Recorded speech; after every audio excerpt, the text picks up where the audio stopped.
सावन का महीना चल रहा है। आप चावल की खीर तो हमेशा बनाते ही हैं।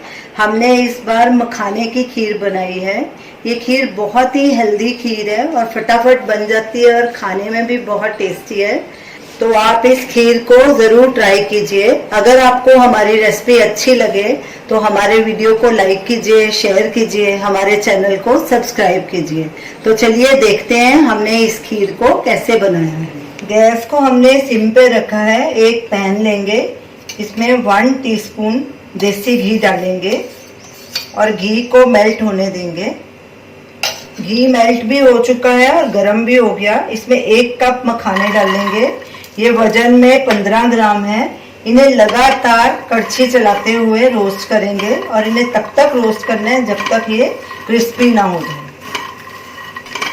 मखाने को 10 मिनट हमने धीमी आंच पे रोस्ट कर लिया है।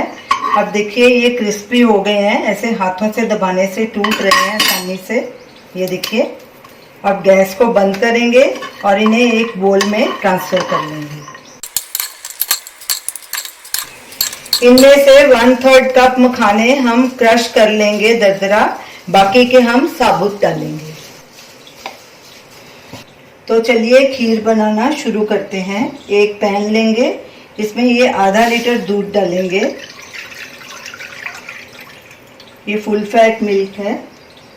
गैस को मीडियम पे करेंगे और इसे थोड़ा गर्म होने देंगे। दूध गर्म हो चुका है। गैस को हमने लो मीडियम पे कर दिया है। अब इसमें मखाने डालेंगे। ये हमने जो थोड़े से मखाने रखे थे इन्हें हमने इलायची कूटने वाले बर्तन में क्रश कर लिया। इन्हें ग्राइंडर में नहीं क्रश करना, नहीं तो बिल्कुल पाउडर बन जाएगा। ये डालेंगे इसमें। और जब भी कोई आप मखाने की डिश बनाएं तो मखाने को पहले रोस्ट ज़रूर करें, इससे वो क्रिस्पी हो जाते हैं और दांतों के नीचे नहीं आते।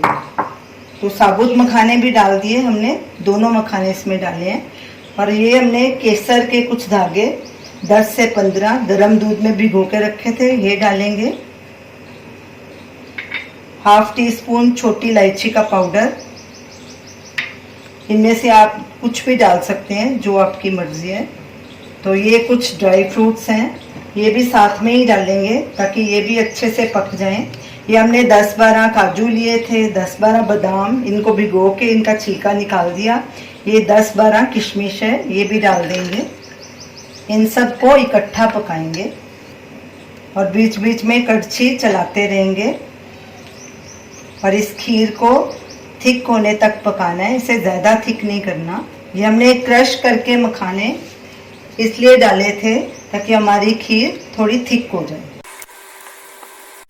इस खीर को आप व्रत में भी खा सकते हैं, मगर उसमें इलायची और केसर मत डालिए। खीर को पकते 5 मिनट हो गए हैं। अब इसमें ये पिसी हुई मिश्री डालेंगे। ये धागे वाली मिश्री है। ये 4 टेबलस्पून है, यानी कि 60 ग्राम। अब इसे भी मिक्स कर लेंगे और इसे और पकाएंगे। बाद में हम इसकी कंसिस्टेंसी आपको बताएंगे। खीर को पकते 15-16 मिनट हो गए हैं। मखाने भी हमारे नरम हो चुके हैं। ये देखिए थिक हो गई है थोड़ी। हमें ऐसी ही इसकी कंसिस्टेंसी चाहिए, क्योंकि जब ये ठंडी होगी तो खीर और थिक हो जाएगी। इसलिए आप गैस को बंद कर देंगे। अगर आपको गरम गरम खीर खानी है तो आप इसे ऐसे ही सर्व कर सकते हैं। अगर आपको ठंडी खीर पसंद है तो पहले इसे बाहर ठंडा करें, फिर इसे फ्रिज में चिल्ड होने के लिए रख दें, फिर सर्व करें। Thanks for watching.